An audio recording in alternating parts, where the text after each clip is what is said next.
Vascular de Medtronic y permitirme daros la bienvenida a esta webinar que va a tratar sobre el procedimiento endovascular de tratamiento de las hemorroides. Alguien me dijo en una ocasión que la radiología intervencionista es la startup del hospital, es los que aportan soluciones a viejos problemas y buscando siempre eficiencia, mejorar el tratamiento a los pacientes, acortar estancias. Y este es un clarísimo ejemplo de ello, este webinar que vamos a ver hoy. Quiero agradeceros a todos vuestro tiempo y vuestro interés en esta materia. Quiero agradecer también a Ana, que está en el equipo de Medtronic, ayudándonos con la retransmisión, y a Alba Coca, que es nuestra responsable de marketing a nivel nacional de esta línea de embolización. Y sobre todo quiero agradecer al equipo del profesor Miguel Ángel de Gregorio, seguro que todos le conocéis ya. Él es catedrático de la Universidad de Zaragoza y jefe del servicio de radiología del Hospital Lozano Blesa. Y junto a él estará también el doctor José Andrés Guirola para contarnos y ampliarnos la información sobre este procedimiento, estos procedimientos. De nuevo agradeceros, espero que sea de vuestra utilidad y de vuestro interés este seminario y por favor, cuando quiera, doctor de Gregorio, adelante. Buenas tardes. En principio agradecer a la empresa Medtronic, a ti personalmente, Carmelo. Una aclaración pequeñita. No soy el jefe de radiología, ni pretendo, ni nunca lo he pretendido ser. Significativamente soy jefe de radiología intervencionista a duras penas, y con eso me jubilo y basta.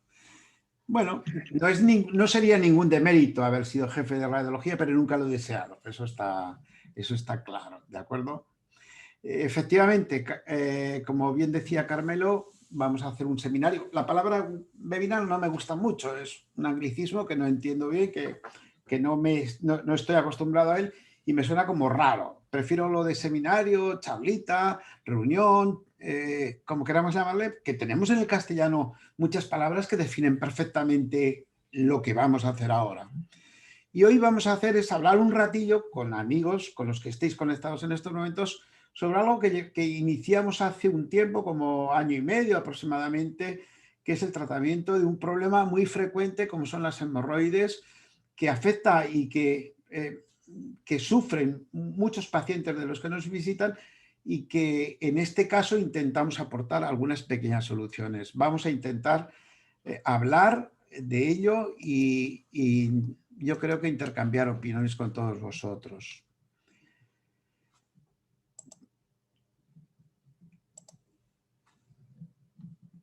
Estoy intentando compartir, voy a optimizar mi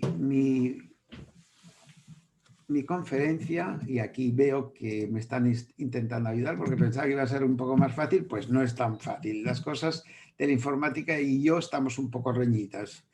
Este sería la carátula de presentación y como bien ha dicho Carmelo, yo haré una pequeña parte al principio y después José Andrés Guirola, el doctor Guirola, hablará de lo siguiente. Esta es una paciente que vino con un problema muy relacionado con las hemorroides, 67 años, diabética, había sufrido una cirugía reciente de hernia umbilical, una rectorragia grave que le produjo hemodinámicamente alteraciones graves, 90-50 de presión, milímetros de mercurio y que bajó la hemoglobina a 8 gramos, diagnosticado posteriormente de colitis ulcerosa. Estamos viendo la imagen que de urgencias nos motivó a intervenir. Efectivamente, la mesentérica inferior estaba sangrando en la arteria rectal superior y estaba produciendo un sangrado activo importante. Procedimos a la embolización no solamente de la arteria que estaba más importantemente afectada, sino que embolizamos como si tratase de un procedimiento clásico de tratamiento de hemorroides y embolizamos otras arterias hemorroidales superiores que probablemente podrían estar implicadas. Y esto es la tomografía computarizada con la que debutó esta paciente. Decir que la colitis ulcerosa, por supuesto, no era el tratamiento solamente de estas alteraciones hemorrágicas en las arterias rectales superiores, sino que efectivamente requería tratamiento quirúrgico. Tenía múltiples úlceras que terminaron en una pancolectomía y un tratamiento a largo tiempo. El problema de las hemorroides, esto parece que ha sido, aunque es un problema crónico de muchos años, parece que ha tomado auge, que se nos ha sobrevenido con mucha actualidad, y para saber cómo tomarle la temperatura, tomarle, diríamos, un poco el protagonismo de esta patología, no hay que más que visitar el PubMed. Ponemos dos palabras claves y nos encontramos que en los últimos años se ha suscitado una importancia, un interés máximo por el tema de las hemorroides, y fruto de ellos es que hay muchas publicaciones relacionadas con las hemorroides y con el tratamiento percutáneo. Y a partir de cómo lo conocemos o por qué lo conocemos en España, el doctor Vicenç Vidal de Marsella hizo una publicación en una revista con 14 casos y nos llamó la atención que lo percutáneo podía decir algo en el tratamiento de las hemorroides. Cuajó tanto en el ámbito médico que mostramos nuestro interés intentando reproducir lo que Vicenç Vidal había hecho. Estos 14 casos pues parece ser que han tenido mucha relevancia porque nos han conseguido levantar nuestro interés por esta patología e interesarnos en ella. La verdad es que, aunque Vidal había sido el que nos había llamado la atención en Europa, sobre todo en la Europa occidental, no era Vidal quien era el primer autor en este tratamiento, sino que había sido el doctor Galkin, un ruso de la gran Rusia, que hacía ya muchos años, unos 15 o 16 años atrás, venía haciendo este tratamiento muy parecido a lo que hacía el doctor Vidal, con más de 300 pacientes, con seguimiento hasta 18 meses. Pero esto no lo conocimos hasta mucho tiempo después. Otro ruso, Zarkavchenko, muy relacionado con el doctor Galkin, que ha sido un poco el motor o el altavoz que nos ha transmitido los trabajos de Galkin, pues ha publicado con el grupo de autores franceses, ha publicado una serie bastante interesante de tratamiento percutáneo endovascular de hemorroides. Y estos serían un poco los antecedentes que nos pondrían en órbita, que nos darían el background de lo que nos interesa con relación a las hemorroides. Hay muchos artículos relacionados con Vidal. Vidal está detrás de la gran mayoría de todos los artículos que se han publicado en Europa. El grupo de autores franceses, capitaneados por Vidal, es el que nos ha mostrado el interés del tratamiento percutáneo de las hemorroides y la posibilidad de este tratamiento. Es bueno que reconozcamos cuál es la anatomía, pero claro, las hemorroides, pues aunque sean tan frecuentes, no habían despertado nuestro interés, y estoy seguro que, como a mí me ocurrió, probablemente a muchos de los intervencionistas, no les ha llamado nunca la atención la anatomía del recto sigma, recto sobre todo, y del ano. ¿Por qué? Pues porque no teníamos ningún que hacer ahí, no teníamos ninguna solución para este problema. Es a raíz de los artículos de Vidal cuando nos llama la atención e intentamos profundizar en su conocimiento. Recordar cuál es la anatomía del ano y del recto es muy importante, y cambiar un poco el concepto, el paradigma de lo que teníamos entendido inicialmente, y estoy hablando como protagonista, como primera persona, con respecto a las hemorroides. Estábamos pensando probablemente en problema venoso, y Vidal y Garling sobre todo nos sorprenden y nos trasladan de que el problema no es venoso, que el problema es arterial. ¿Y por qué es arterial? Pues porque los cuerpos cavernosos del recto, esos almohadillados que existen, son un conglomerado, son ovillos arteriovenosos, sobre todo capilares, y que todo el problema depende del flujo de la cantidad de arterias, de flujo arterial que llega a ese tipo de almohadillas. La vascularización de esta zona es muy importante y debemos de conocerla si queremos afrontar el problema con garantías. Recordemos que en esta zona se mezclan dos orígenes arteriales, uno el dependiente de una arteria espásmica, la arteria mesentérica inferior, que da las ramas rectales superiores, en el orden de 4 a 6 arterias rectales superiores, y que el resto de vascularización de este entramado anatómico, que es ano-recto, que dependería fundamentalmente de las arterias ilíacas internas a través de las ramas rectales medias e inferiores. Y ahí estamos viendo un poquito el escenario anatómico relacionado con la vasculatura de este territorio. Centrándonos un poquito ya en la patología, en las hemorroides, existe la clasificación clásica de 4 grados en dependencia un poco de la localización de esa patología del almohadillado rectal. Grado 1, y estamos relacionando siempre la afectación patológica con el grado de prolapso que existe. Desde el grado 1, que son muy internas, hasta el grado 4, que prácticamente estas hemorroides se han prolapsado a través del ano. ¿Cuál sería esta clasificación? ¿Cuáles serían las características? Pues como estamos viendo, los agregados físicos serían en el grado 1, las hemorroides sobresalen pero no presentan ningún tipo de prolapso. El 2, el prolapso solamente se manifiesta cuando hacemos un esfuerzo. El 3, el prolapso está durante el esfuerzo defecatorio y requiere reducción manual y se puede hacer manualmente, mientras que el 4, el prolapso es crónico y aunque se intente, la reducción no es posible. ¿Qué son las hemorroides? Pues yo creo que la palabra en sí pues es tan común, está tan en nuestras vidas, que yo creo que si nos preguntasen casi todo el mundo sabríamos definirlo. Definiríamos hemorroides imprecisamente, pero diríamos que es un problema de la región anorectal muy frecuente, con una prevalencia altísima en la población general, y que, bueno, pues que las hemorroides es algo más que patológico y grave en sí, es muy molesto, que produce un gran disconfort en el paciente que lo padece.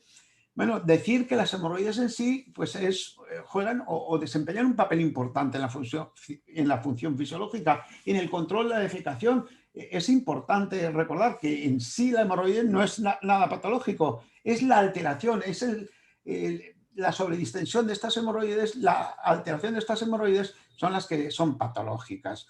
Y decir que la hipótesis actual más importante con respecto a la patología hemorroidal es el exceso de flujo arterial en las arterias rectales hacia el corpus cavernosum del recto, corpus cavernosum recti, que funcionan de una manera muy similar o muy parecida a verdaderos sun arteriovenosos.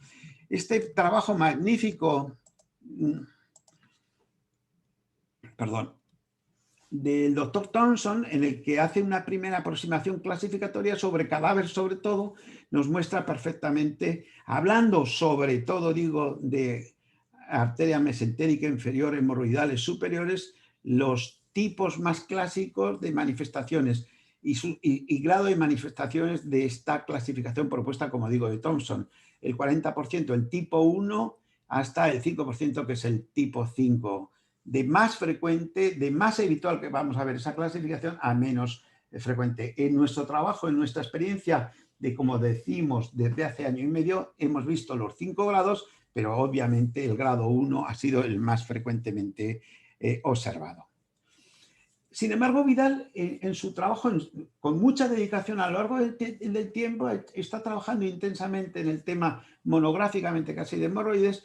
Propone una clasificación que a nuestro parecer es muy lógica, es muy sencilla, pero además muy práctica. Y dice, tipo 1, la que esperamos ver, que correspondería al tipo 1 de Thompson, y tipo 2, la vascularización que no viene a través de la mesentérica inferior, o sea, de las rectales superiores, sino todo lo demás. ¿Y qué es todo lo demás? Pues la vascularización dominante de ese territorio recto anal a través de las rectales medias y de las rectales inferiores. Y es un problema bastante complejo y que si no conocemos estos hechos van a llevarnos al fracaso de nuestro trabajo sobre este territorio. Patrones angiográficos que nos vamos a encontrar, y esto es de suma importancia, que sepamos reconocer estos patrones, aunque tengamos claro cuál es la clasificación simplificada de Vidal, pues que el tipo 1, que es la más frecuente, pues que tenemos fundamentalmente la mesentérica superior irrigando todo el recto ano, el tipo 5, que es las superiores derecha e izquierda y un tronco posterior de gran importancia, el tipo 3, en el que nos podemos encontrar una vascularización de predominio en un lado nada más, derecho e izquierdo.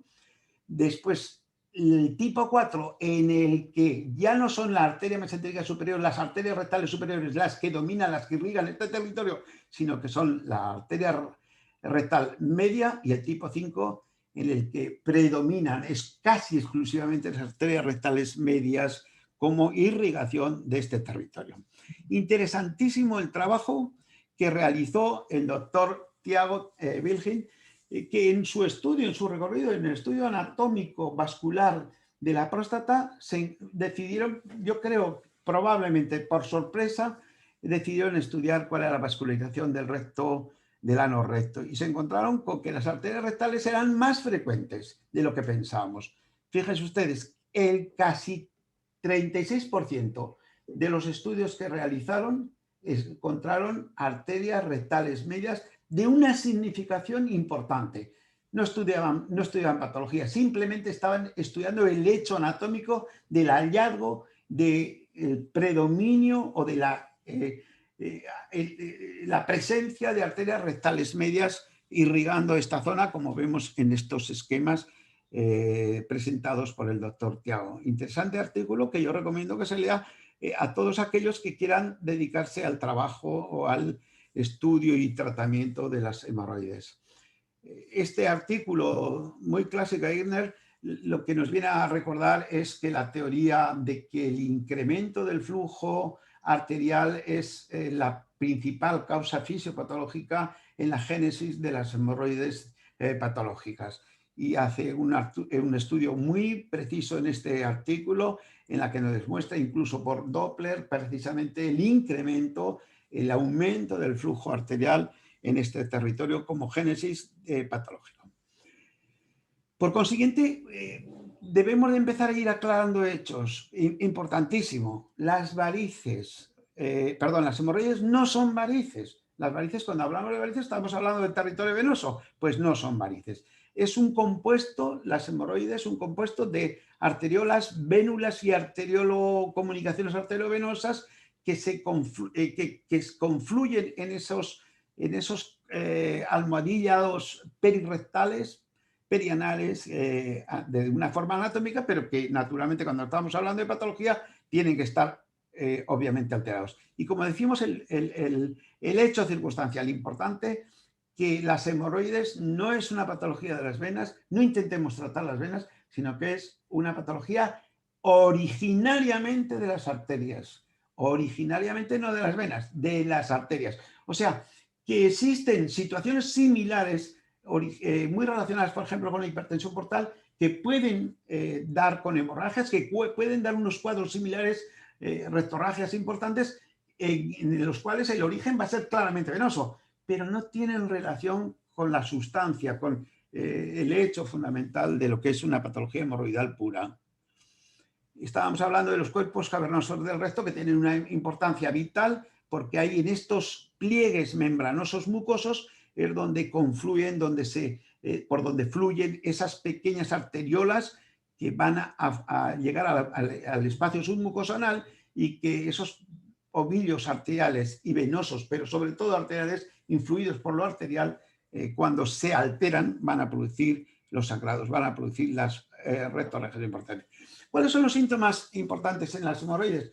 Pues el síntoma capital es el sangrado, es la hemorragia, es la rectorragia, es lo que motiva que el paciente acuda al médico. Otros síntomas que van a estar presentes en los diferentes grados, el prurito anal, el dolor, el disconfort, etcétera, etcétera, pues van a ser acompañantes. Pero el hecho fundamental, el trascendental, el importante sobre el que nos tenemos que centrar es sobre la rectorragia. Rectorragias que hay algún estudio que llama la atención la importancia capital de esa rectorragia, que puede ser anemizante y que de hecho lo comprueban que cuando tratan esas hemorroides, los pacientes mejoran su anemia crónica, mejoran su estatus del hemograma y no requieren aportes extras de sangre que puede llegar el caso de darse.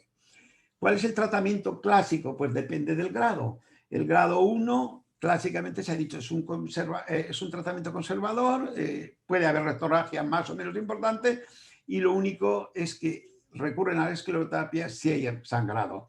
El 2 es también conservador, aunque se hace escleroterapia y ligadura. El 3 sería ligadura con bandas elásticas y llegar a la hemorroidectomía. Y el 4, el tratamiento clásico va a ser la hemorroidectomía. Pero en definitiva, todos conocemos que el tratamiento de las hemorroides, pues como a pesar de toda esta oferta amplia de posibilidades terapéuticas, ha sido un poco la paciencia, el sufrimiento del que las padece, y muchas veces ayuda mucho el flotadorcito que nos acompaña, que lo llevamos de una manera más o menos discreta, que nos acompaña a todos nuestros lugares donde nosotros debamos de estar. Este artículo que habíamos hecho mención al principio de Vidal es el que rompe el fuego, el que nos alumbra, el que nos da luz sobre las posibilidades terapéuticas endovasculares para el tratamiento de las hemorroides. Este artículo de 14 pacientes con esa edad media, más frecuente en hombres que en mujeres, que él propone el consabido estudio o proyecto multidisciplinar en el que deben de participar. Yo aquí querría pues agradecer la ayuda que hemos recibido de un cirujano general que nos ha ayudado, que nos ha animado constantemente, que nos remite la gran mayoría de los pacientes, que siempre está dispuesto a echarnos una mano cuando haya problemas, el doctor Alfonso Millera, pues que ahí yo diría que ese es mi equipo multidisciplinar, exclusivamente el doctor Millera, el cirujano. Pero en algún otro servicio puede ser el gastroenterólogo, el médico de medicina interna, etc. Es conveniente contar con una ayuda, con alguien que desde fuera te ayude. Este era el grupo de pacientes, 7 habían sufrido cirugía previa y en todos los casos Vidal, y esto es una constante a lo largo de la literatura, que ofrecen tratamiento compasivo.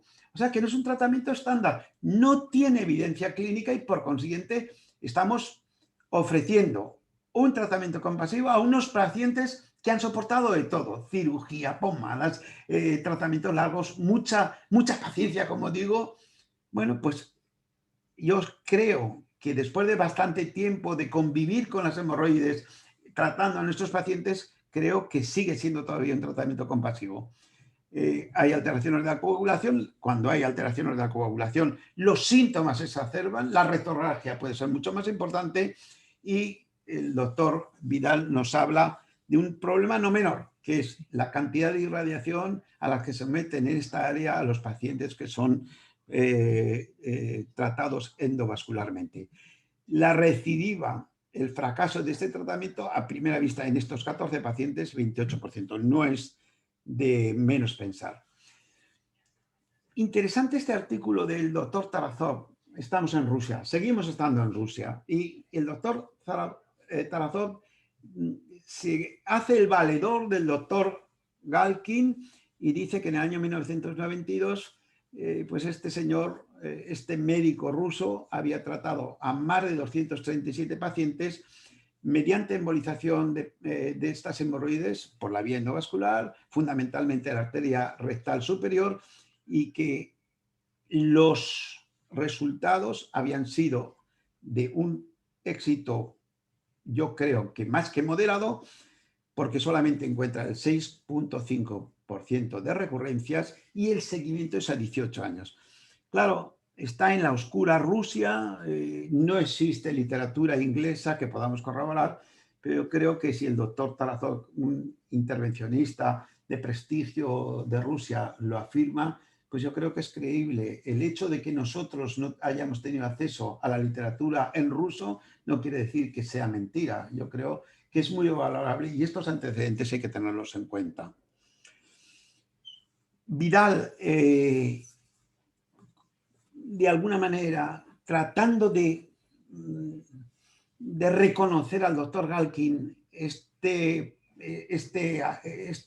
situación pionera en el tratamiento de los hemorroides, escribe una réplica, una carta al editor en Cardiovascular Intervencional diciendo y reconociendo que el doctor Galkin es un prohombre, que no sabemos muy bien, que desconocemos algo de su trabajo, que no lo sabemos todo exactamente, pero que es importante tenerlo un poco como precedente. Y anima a otras personas que conozcan intervencionistas que hayan hecho tratamiento por mucho tiempo sin haberlo publicado y que nos comuniquen cuáles han sido sus resultados. ¿Por qué? Porque esto va a ser enriquecedor y va a aumentar la evidencia y yo creo va a hacer progresar el tratamiento endovascular de esta patología tan frecuente.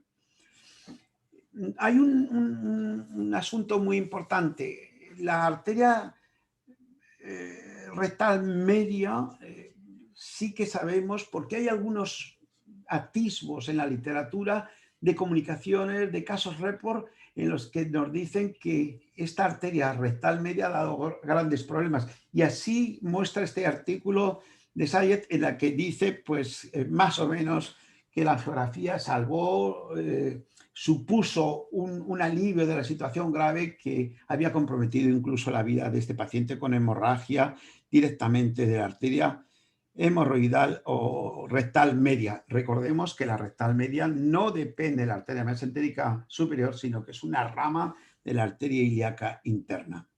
Y ahí estamos viendo lo que publica el doctor con una embolización supraselectiva de la arteria hemorroidal media. ¿Cuál es el tratamiento que ofrece las técnicas percutáneas endovasculares? Pues fundamentalmente sistemas oclusores de los conocidos, de los que habitualmente estamos utilizando, microcoils, partículas y otras sustancias, entre ellas el espongostán, etc. Y sí, lo que proponen todos ellos es que en lo mejor, en el tratamiento óptimo, que tanto los microcoils como las partículas obviamente van a ser siempre tratamiento distal. Pero yo me querría centrar simplemente en antagonizar el tratamiento microcoil versus partículas o viceversa, partículas versus microcoil o incluso partículas más microcoil, que sería mejor entendido. O sea, por una parte, elementos, agentes embolizantes metálicos junto con elementos químicos como son las partículas PVA y otros agentes de microesferas.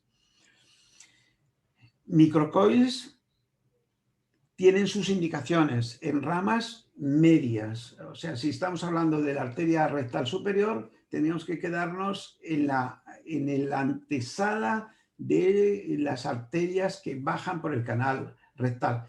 Algunas veces tenemos la suerte de entrar en esas arterias rectales y sí podemos, no está de más que coloquemos un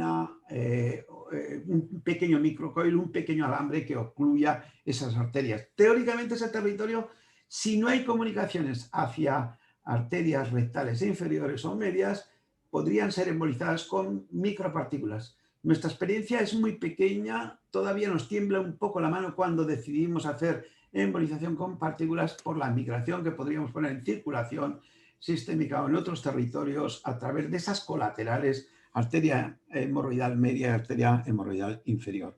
Y, como decíamos, las partículas son los dos tratamientos antagonistas o complementarios, como se quiera ver, microcoils frente a microesferas.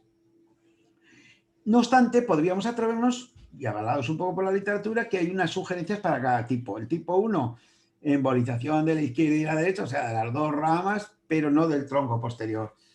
Un poco relacionado con la gravedad, la afectación de los troncos dependiente sobre todo de la hemorroidal, de la rectal superior.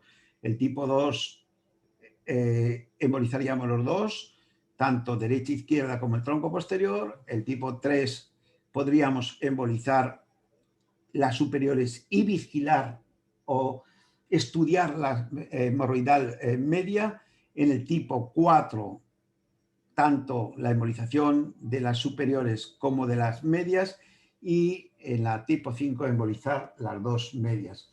Esto es más en el plano teórico. Se tiene que singularizar, se tiene que independizar cada paciente por cada paciente y saber efectivamente cuál es su situación. ¿Cuáles son los resultados que tenemos en la literatura?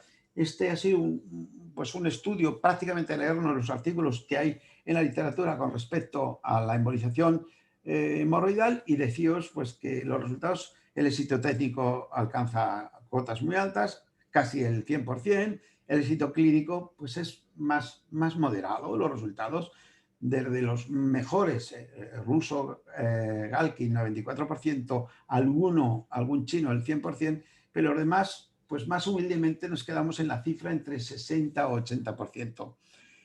Cuando embolizamos otras arterias distintas de la arteria hemorroidal superior, pues pocos autores nos hemos atrevido en alguna ocasión a tratar las arterias hemorroidal o rectal media, y pocos contados las situaciones de embolización supraselectiva de la hemorroidal o rectal inferior. Las recidivas oscilan entre el 6% hasta el 30% prácticamente, y el seguimiento, desgraciadamente, es muy pequeño a poco tiempo, salvo el estudio Galkin, que son 216 meses, esos tantos años que hemos comentado. La recidiva, el resangrado, ¿por qué se produce? Pues es obvio, la mala técnica es muy influenciable.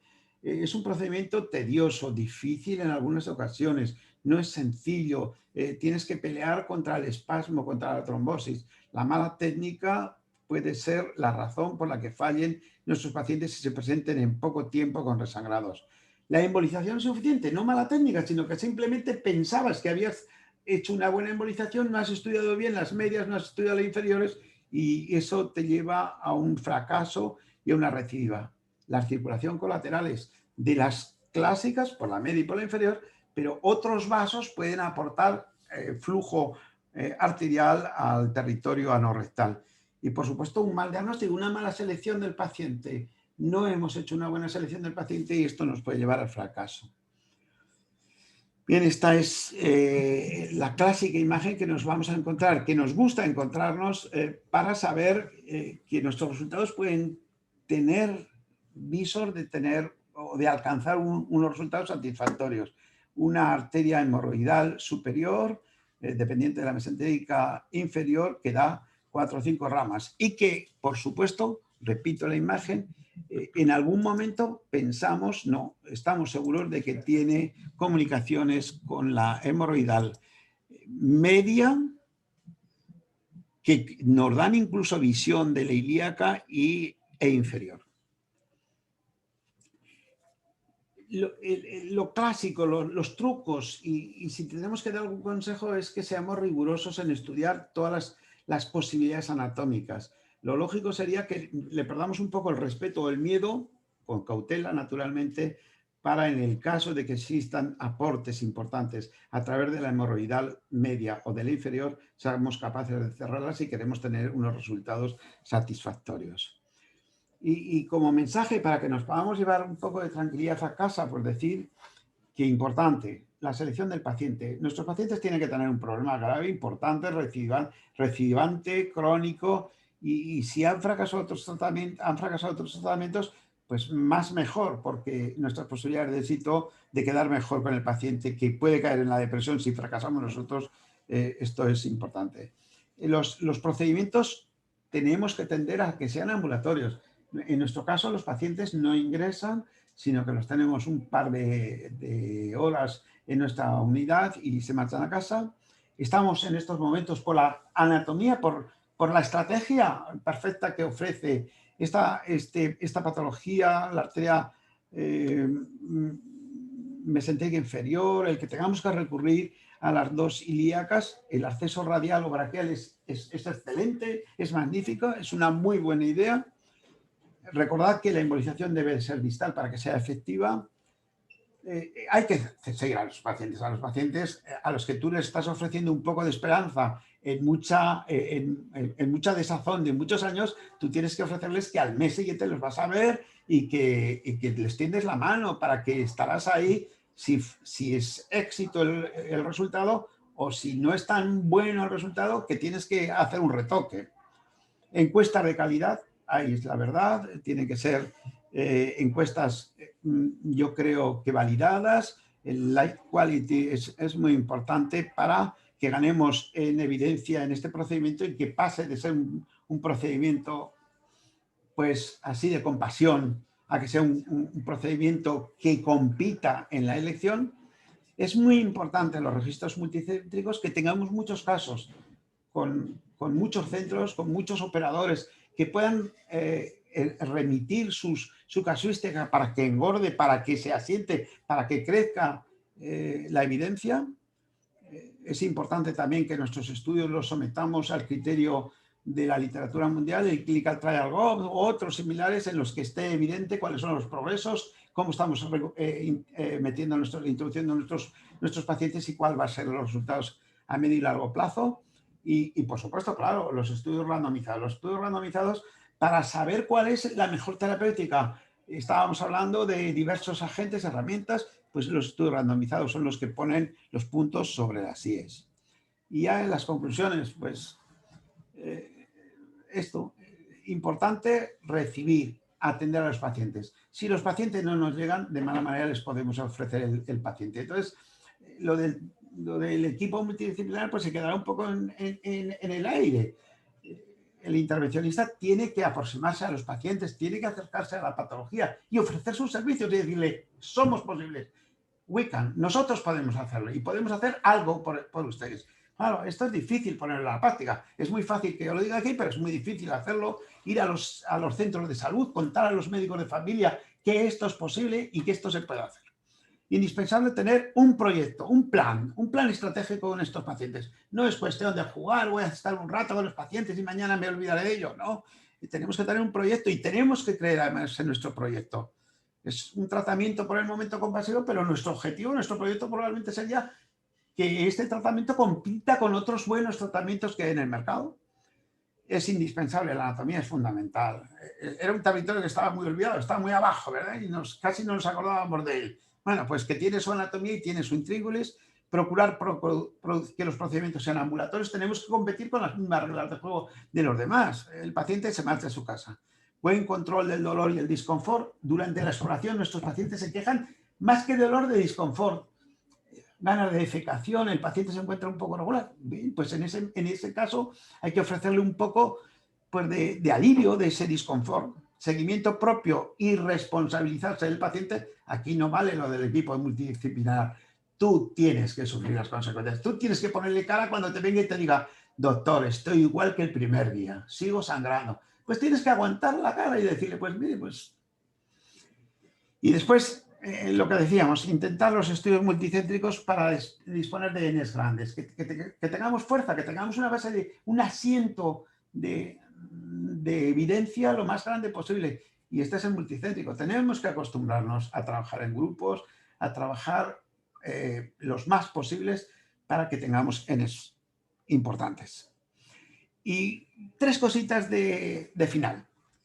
Pues casi un acertijo. ¿Cuáles son las diferencias entre el radiólogo intervencionista y el rinoceronte?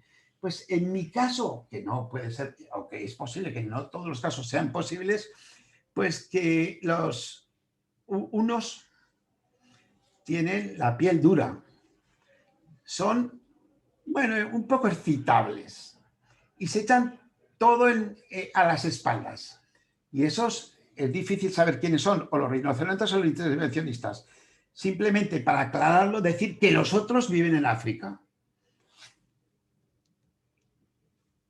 No nos conocéis a nuestro grupo. Detrás de lo que he dicho, mal o bien, no sé cómo lo he dicho, pues hay un grupo de gente que yo creo que estamos bien organizados. El valor nuestro es el grupo. la potencia del grupo, lo que podemos hacer los unos por los otros y lo que nos apoyamos unos en los otros. Este es un máster que venimos haciendo desde hace muchos años. Afortunadamente está pues, muy sustanciado. Yo creo que está bien acreditado en la comunidad científica y en la comunidad intervencionista, y es una satisfacción para nosotros. Es decir, que recientemente hemos hecho un libro, naturalmente con la ayuda de muchos amigos, hemos hecho un libro de radiología intervencionista que creemos pues, que está bien. No vamos a decir que es el mejor, ni muchísimo menos. Decimos exclusivamente que está bien y que algo puede enseñar al que se ponga a leerlo y pierda un ratito leyéndolo. Y yo creo que ahora viene el bueno. Ahora viene lo de verdad. El doctor Guirón, la gente joven, la gente que está ahí. Y yo creo que lo considero y me pongo muy contento de pensar en él, que es un buen recambio. Yo casi me quedo muy tranquilo a pensar que yo me acabo, como todas las cosas en el mundo, y la gente joven viene detrás. El doctor Guirón y otros. Pero ahí está. Chiquillo, cuando quieras.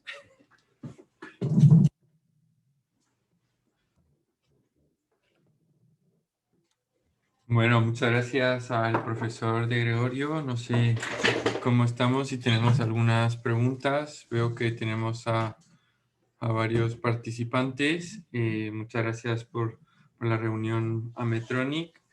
No lo sé, si queréis podemos empezar con el caso clínico, un caso clínico simple, para pues hacerlo un poco dinámico. Yo creo que el profesor de Gregorio os ha explicado todo acerca del tema, y pues para hacerlo un poco más dinámico, ¿no? Empezamos con un caso clínico. Este es un paciente varón de 38 años que acudió a nosotros referido por el cirujano, que presentaba hemorroides grado 2, clasificadas de Golliger, que significa aquellas hemorroides internas. Casi nos olvidamos de todas las hemorroides externas. Este tratamiento está dedicado para hemorroides internas, en aquellas que son grado 2, que son aquellas que protruyen, que se pueden reducir espontáneamente, o grado 3, que requieren una reducción manual y enfocado directamente hacia aquellas hemorroides que son sangrantes.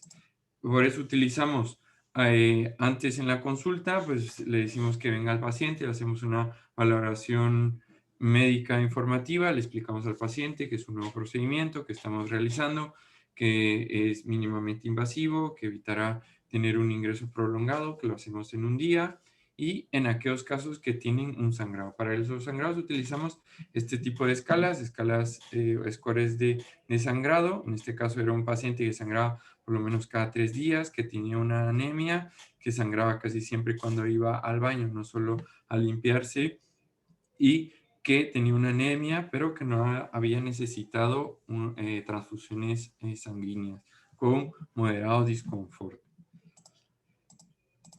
En la consulta hablamos también de los scores de severidad, que utilizamos este score, el score de un cuestionario que evalúa la severidad de la sintomatología, y también muy importante el control de la calidad de vida que puede significar este paciente antes de la intervención y después, para valorar el resultado del procedimiento.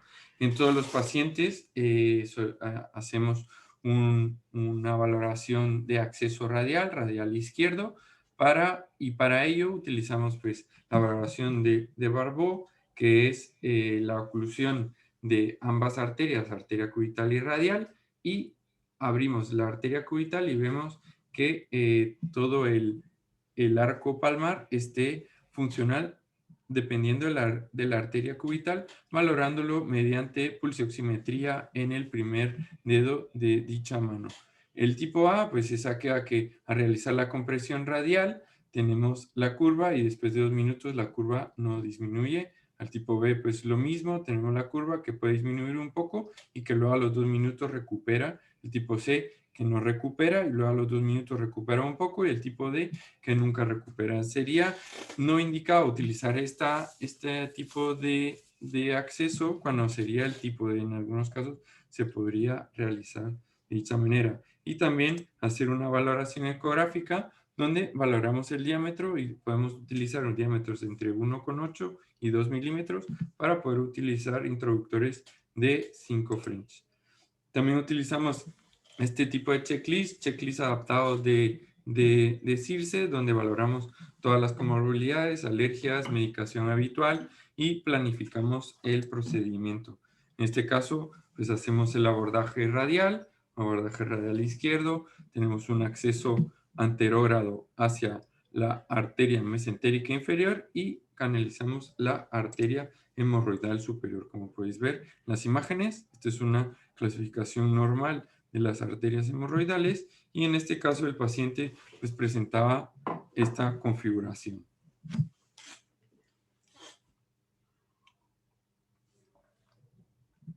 Se realizó la embolización de todos los posibles ramas y esto a los 30 días que valoramos al paciente, el paciente no había mejorado, seguía con rectorragias, había mejorado un poco y decidimos hacer de nuevo una reintervención. Al ver la reintervención, las hemorroidales superiores estaban completamente cerradas, no veíamos el corpus recti y al valorar la arteria ilíaca interna izquierda, veíamos una rama importante que salía de la arteria hemorroidal media. Aquí una angiografía selectiva de dicha arteria y luego de la embolización selectiva de la arteria con microcoágulos. Entonces es muy importante conocer la vascularización de esto, que sabemos que no todos los pacientes pueden tener unas hemorroides dependientes de la arteria hemorroidal superior y en estos casos pues al principio pues decíamos porque estos pacientes no mejoran y luego veíamos que también dependía de otras ramas, ¿no? Rama contralateral, etcétera. Entonces, muy importante saber cuál es la indicación. La indicación pues son aquellas hemorroides sangrantes que protuyen internas tipo 2 o tipo 3, que la fisiología pues es muy importante que ayuda a la continencia anal, pero que existe un shunt fisiológico y la fisiopatología es por el hiperaflujo arterial, como os ha comentado el profesor. La colateralidad, pues en un 40% podemos tener dependencia de estas hemorroides de la arteria rectal media y embolizar siempre lo más distal posible, arriba de la sínfisis del pubis, el corpus cavernosum recti de la arteria rectal superior o arterias rectales medias. El procedimiento es muy eficaz y seguro, disminuye muy importante la rectorragia, los pacientes mejoran de su anemia, evitan pues tener cirugías, los pacientes ingresan ese mismo día, se hace la intervención a través de un acceso radial y al final del día se pueden ir a casa sin ningún problema, ya que no hacemos abordajes femorales que pueden evitar una hospitalización de 24 horas. Muy poco dolor, disminución de la estancia hospitalaria, en algunos casos pueden haber dolor cuando se utilizan micropartículas, aumenta la calidad de vida y muy pocas complicaciones y complicaciones mayores casi nunca se han registrado. Contraindicaciones, pues podemos tener una estenosis o trombosis de la arteria mesentérica inferior que también pueden ser propias de la angiografía que hemos podido valorar en algunos pacientes tener ciertos grados de espasmos, pero que se pueden tratar en el momento con solinitrina o otros agentes de medicamentos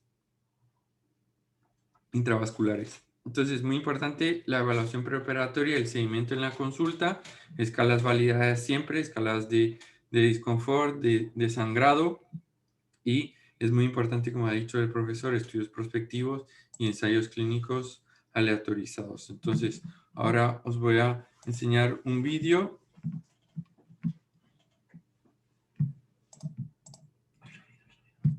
de cómo realizamos dicho procedimiento.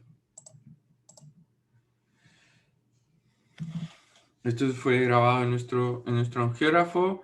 Empezamos con un abordaje radial. Utilizamos un guante estéril en el paciente para evitar pues, la contaminación y el manejo de limpieza de dicha zona. Hacemos siempre un abordaje radial utilizando un ecógrafo y utilizamos siempre un cóctel de lidocaína más solinitrina para evitar el vasoespasmo. Aquí vemos mi compañero Enrique Álvarez y el profesor Miguel Ángel de Gregorio haciendo el abordaje radial. Una vez hacemos el abordaje radial con un introductor de 5 French especial para radial, corto, y añadimos el cóctel antiespasmódico que incluye verapamilo, solinitrina y heparina.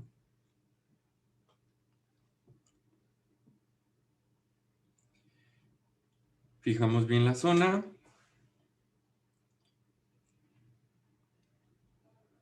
Y trabajamos con el paciente al revés en el angiógrafo.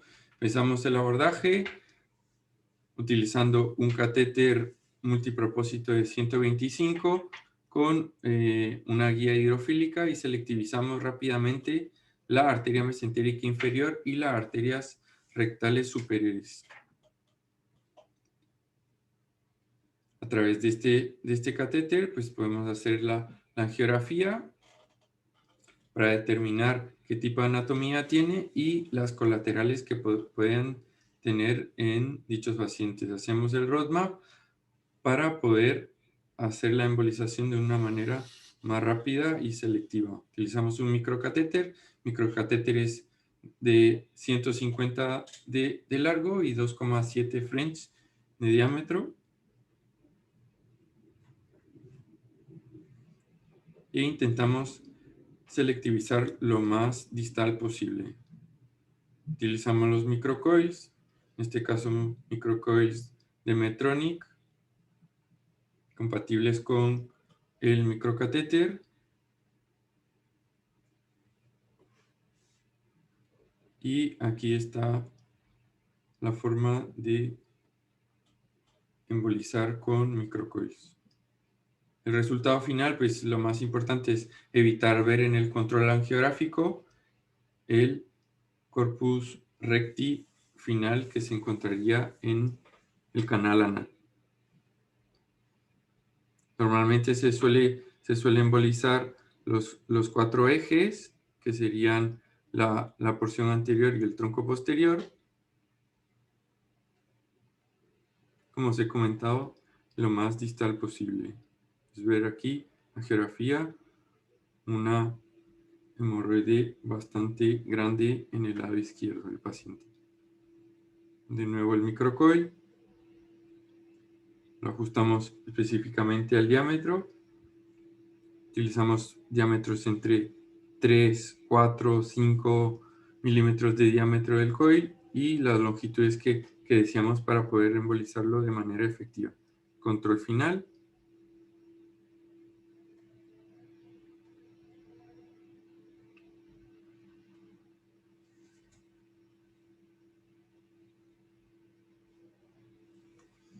Y listo. Todas las preguntas que queráis hacer lo podéis hacer en el apartado de preguntas y respuestas y intentaremos resolver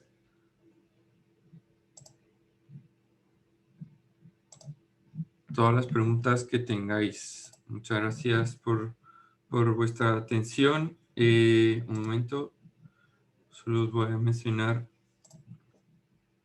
unas cosillas. El máster de intervencionismo que os ha dicho ya el profesor. Y también tenemos a la venta pues este libro donde también tenéis el tema de la embolización hemorroidal ya disponible en nuestra página de internet. Así que muchísimas gracias por vuestra atención y espero que os haya gustado la charla.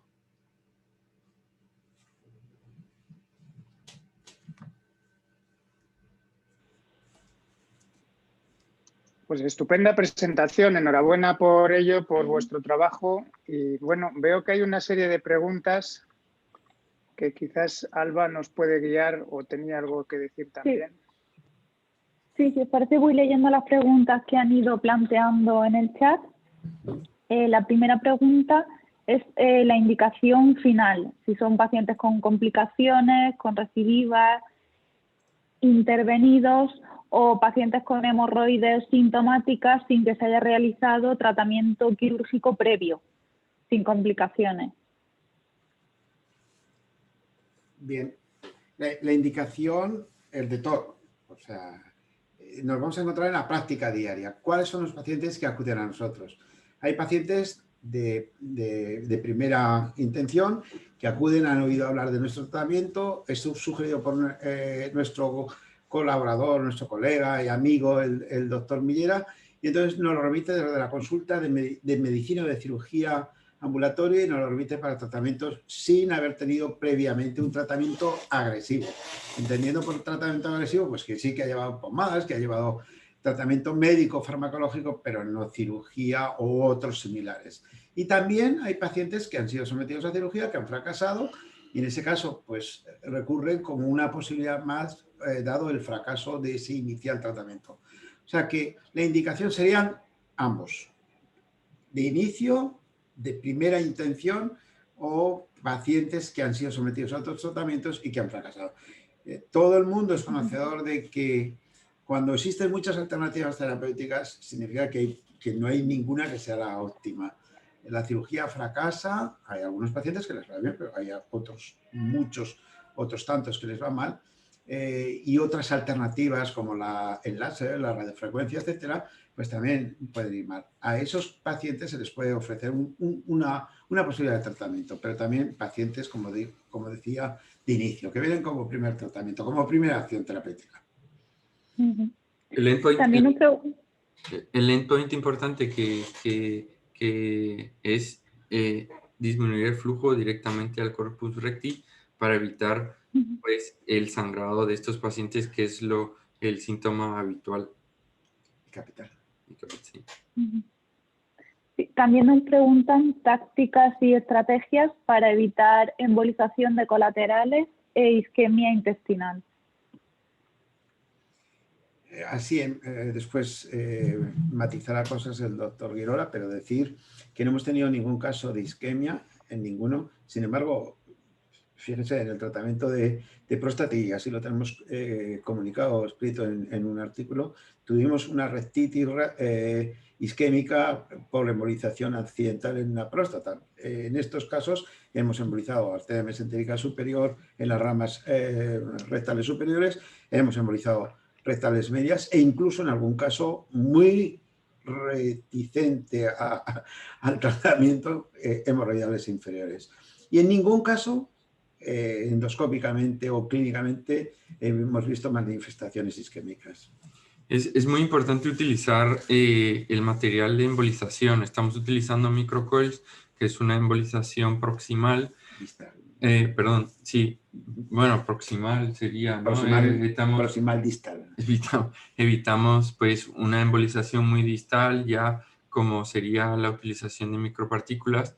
En un caso, pues yo sí tuve un caso en una urgencia, que lo más importante es estar muy selectivo en la rama distal, ya que si utilizamos otros agentes como agentes líquidos, podemos tener pues embolizaciones a otras zonas como a zonas pudendas y producir pues una isquemia no deseada en los pacientes. Entonces, yo creo que es muy importante la selección del material, como ha dicho el profesor también, y dónde estamos haciendo la embolización, porque eso previene que tengamos una isquemia intestinal o en otras áreas como el área pudenda que podríamos tener en la zona de la arteria ilíaca interna. Sí, de hecho, una de las preguntas es si nunca se ha embolizado con pegamento por riesgo de isquemia o por falta de experiencia. Yo creo que, no sé si me dejas responder a esto. No, pues, siempre lo hemos planteado, pero sabemos que con pegamentos, pues como son varias ramas, tendríamos que utilizar varios microcatéteres y no sería efectivo. Entonces, pues utilizamos, o bueno, sería muy costoso en este caso. La verdad es que no nos hemos pues tirado al agua para decir embolizar esto. Yo en un caso de una guardia lo embolicé a un paciente con Onyx y por un sangrado y migró hacia otra zona y el paciente al final pues tuvo un isquemia muy importante en el área pudenda y fue fatal. Entonces también entra un poco de miedo por el controlar un agente líquido es distinto y también pues el costo de lo que plantea pues es también muy importante a diferencia de utilizar el microcatéter y coils. Fundamentalmente lo que dice el doctor Merol, Andrés, el costo y la eficacia. Es que aquí no se trata de embolizar una rama pequeñita, hay como mínimo 6 ramitas pequeñas y todo va bien. Pues en algún caso vas a tener que utilizar más. Entrar en cada rama con un agente embolizante no metálico requería, sobre todo en los glues, etcétera, requería utilizar cada vez un microcatéter. Independientemente de que sería muy costoso, el tiempo sería muy importante, el consumo de tiempo sería también muy importante. O sea, ganas no nos han faltado, pero yo creo que por el momento no queremos utilizarlo. Y aunque utilicemos también agentes de pegamento muy diluidos, donde vamos a garantizar que se pueda reutilizar el microcatéter, también es una irrigación muy compleja, donde podemos cerrar un vaso, pero se abren vasos, digamos, podemos estar en la arteria rectal superior y ver ramas hipogástricas a la vez, donde podemos hacer pues una embolización de otros sectores que pueden provocar una isquemia importante, más que todo en el área pudenda. Preguntan también qué catéter y microcatéter se utiliza y la longitud que usáis para un acceso radial. En los casos que los pacientes no son muy altos, usamos el acceso radial izquierdo por ser el más de menor longitud comparado con el derecho y utilizamos un catéter multipropósito de 125 con una válvula pequeña o un conector pequeño o una llave ni pequeña para evitar perder el espacio del microcatéter. El microcatéter utilizamos un ProGrade de 150 con su guía incluida de 2,7 French. Y en caso de utilizar abordaje humeral, ¿el paciente se daría de alta en el mismo día?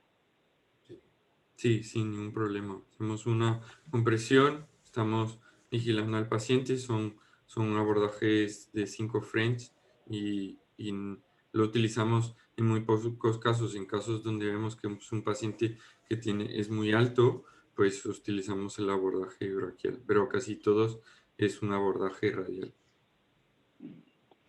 También preguntan por el tipo de liberación de los coils, si utilizáis empujables o de liberación controlada. Suele ser controlado, suele ser los conciertos, que son los que hemos utilizado. Siempre, como es un microcoil, necesitamos hacer una liberación controlada que se empaquete bien en la arteria y lo más importante, el endpoint, de dejarlo lo más distal y evitar el flujo en el corpus recti, ¿no? También preguntan cuántos coils.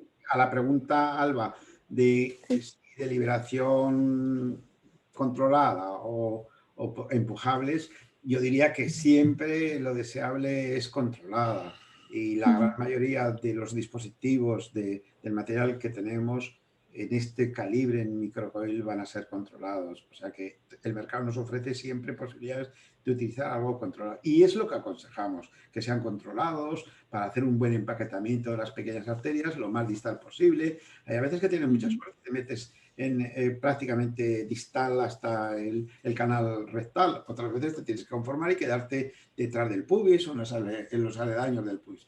Pero esto te lo permiten fundamentalmente microcatéteres en los rangos que ha comentado Andrés, de entre 2 a 3 milímetros. Esos son los calibres más deseables que navegan bien y que tú en un momento dado puedes hacerlos crecer, empaquetarlos bien y que sean un poquito más grandes.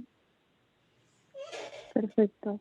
Nos preguntan cuántos coil usan en promedio en una intervención y el porcentaje de reintervenciones que tenéis según vuestra experiencia. Sí, bueno, es variable, pero si tú quieres ser exhaustivo y tener buenos resultados, tienes que utilizar los necesarios para cerrar todos los ejes vasculares. ¿Cuántos pueden ser estos? Por no evadir la pregunta, pues pueden ser 8, 7, 8, 5, 6, más o menos. Ahí estaría la media de microcoils que utilizamos. Y después las recidivas, que es lo importante. El número de pacientes que te vienen. Afortunadamente, si nuestra tasa de éxito es del 83, nosotros medimos el éxito restando los de recidiva. Y la recidiva fundamental es la hemorragia. El paciente que te viene al mes y que te dice que ha tenido 1 o 2 episodios, algunos te vienen con más episodios, que no han variado mucho la situación. Empeorar nunca, pero modificar moderadamente o mantenerse, ese es el grado de recidiva. Nosotros alcanzamos el 17-18% de recidivas. Pero claro, nuestra N está aumentando cada día, tenemos más de 50 pacientes y yo creo que estos resultados los pueden mejorar porque está mejorando nuestro aprendizaje. Estamos seleccionando mejor a nuestros pacientes, estamos siendo más exhaustivos. En el mismo procedimiento ya hacemos en alguna ocasión las medias. Antes hacíamos primero la superior y decíamos, bueno, y vamos a ver cómo funciona. Ahora sí lo vemos claro de que ya en el arterograma de la mesentérica inferior, ya estás viendo que hay colateral hacia la media, pues la cerramos directamente. O sea, nos alargamos un poco más y las cerramos también la media. Y también es muy importante pues el seguimiento de los pacientes, explicarles muy bien las medidas que tienen que tomar, cambiar hábitos alimenticios, etcétera, etcétera, también para evitar la recidiva de esto. En muchos casos pues se cede muy bien la hemorragia, puede haber casos donde recibe un poco, pero ya como dice el profesor, siempre es a mejor, o sea, antes sangraba pues todos los días o una vez cada semana, pues de repente dice, no he sangrado y he tenido un sangrado esporádico, puntual, a limpiar y bien. Normalmente, pues esa es la indicación. El disconfort y dolor, pues algunas veces no evoluciona de una manera correcta, pero como siempre hemos dicho, se está iniciando, estamos teniendo una N más grande, se están estudiando los pacientes y tenemos que valorar todas las variables que pueden afectar a todos los pacientes. Muchas gracias. Seguimos teniendo más preguntas. Nos preguntan el tamaño de las micropartículas y si son micropartículas calibradas o de PVA. Y también el tamaño de los coils, tanto en diámetro como en longitud que soléis utilizar. Bueno, el microcoils, por empezar por la última, pues ya hemos dicho, el diámetro de 2 hasta 4 son los diámetros en los que nos vamos a mover. Es que esos son los diámetros de los vasos, tanto superiores como de las medias e incluso de las inferiores. Y con respecto a las partículas, que, bueno, pues todo hay que decirlo, nosotros utilizamos partículas calibradas, gelatinas fundamentalmente, y serían de 300 a 500.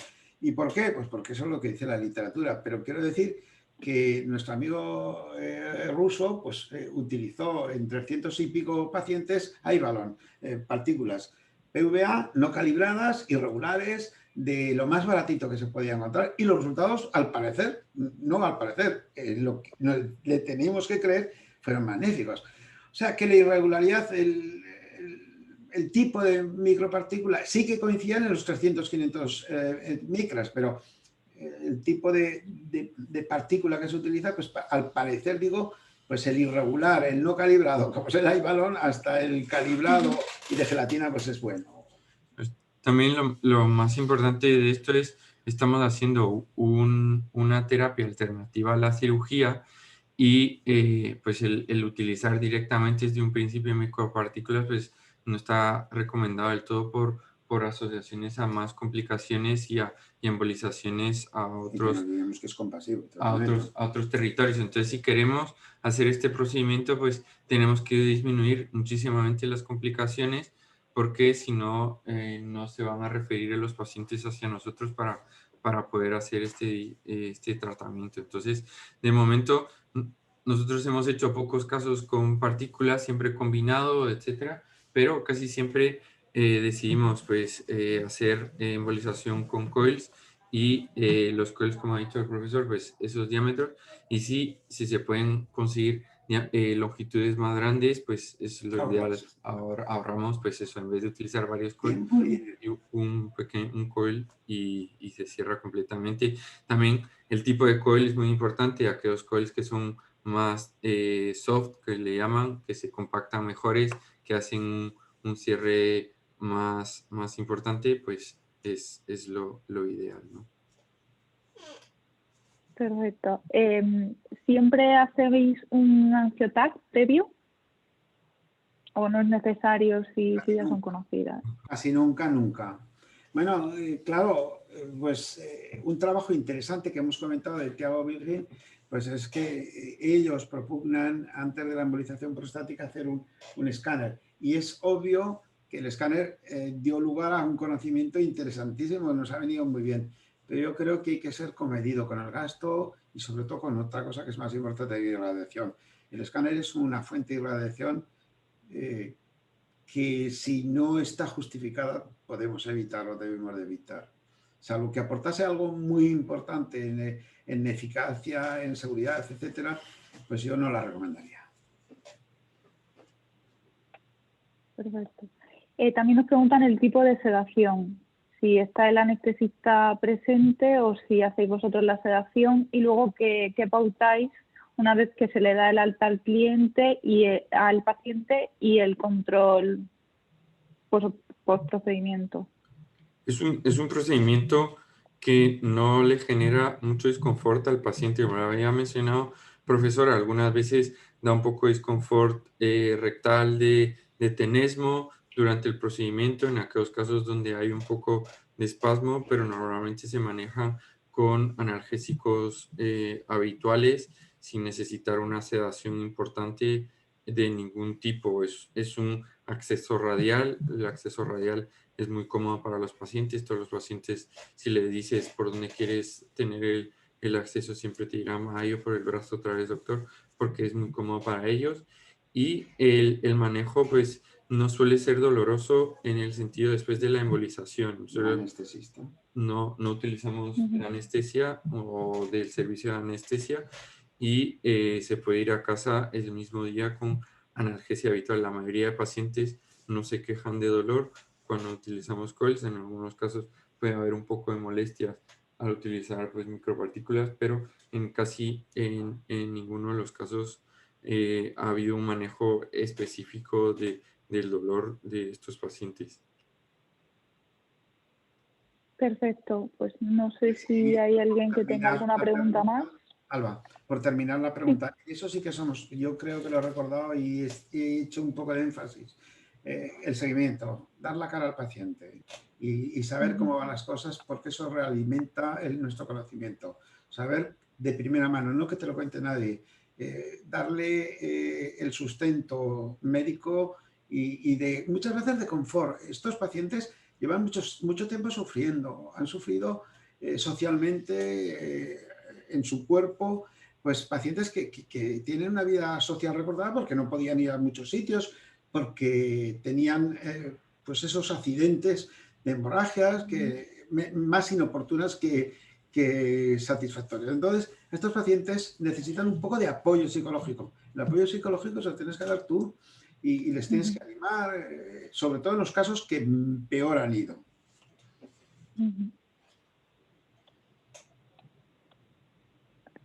Mira, también nos preguntan si sería posible utilizar microplug o amplaced. Lo más importante es ir lo más distal posible. Entonces, en estas localizaciones no hemos tenido la oportunidad de poder utilizar microplugs que sean compatibles con dicho microcatéter y podría ser efectivo. Plugs normales, pues no, porque estaríamos muy distal y lo tendríamos que realizar la embolización con el catéter de 5 French, que no sería lo más oportuno, porque siempre suele haber recidiva al no cerrar las colaterales de las arterias rectales medias. Entonces, pero no sé, digamos, no sé si en algún caso hemos utilizado el microplug. Sí, yo Uno, creo que creo yo. un paciente, y siempre que tengas esa oportunidad, pues porque hay casos anatómicos en los que son generalmente coincidentes con un vaso único de un lado, o sea, vascularización está hipertrofia y de un vaso único, ahí tendrías la oportunidad de poner un microplug lo más distalmente posible. El microplug pasa, creo recordar, y me podéis corregir vosotros, por el... El 2,7, el de 3 milímetros. 2,7, el de 3 milímetros. El de Bien. 5 ya sería El de 5 sería más grande y además no sería tan 2,8. utilizable.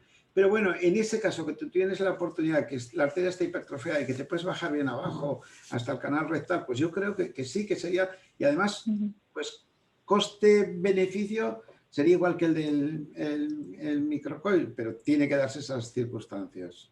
No es la herramienta, yo no sería la herramienta esencial a considerar en este caso. Yo creo que los microcoil nos ayudan de una forma muy satisfactoria. Perfecto, pues si no hay más preguntas, yo me sumo al agradecimiento de todos los participantes y daros las gracias por vuestro esfuerzo, por organizar la ponencia, por lo bien organizados que estáis dentro del servicio y por mostrar todas las evoluciones que vamos teniendo día a día en esta especialidad. Muchas gracias. Muchas gracias, Alba. Pues muchas gracias a todos. Muchas gracias. Buena tarde. Buenas tardes para todo el mundo. Gracias. Gracias. Adiós. Sí.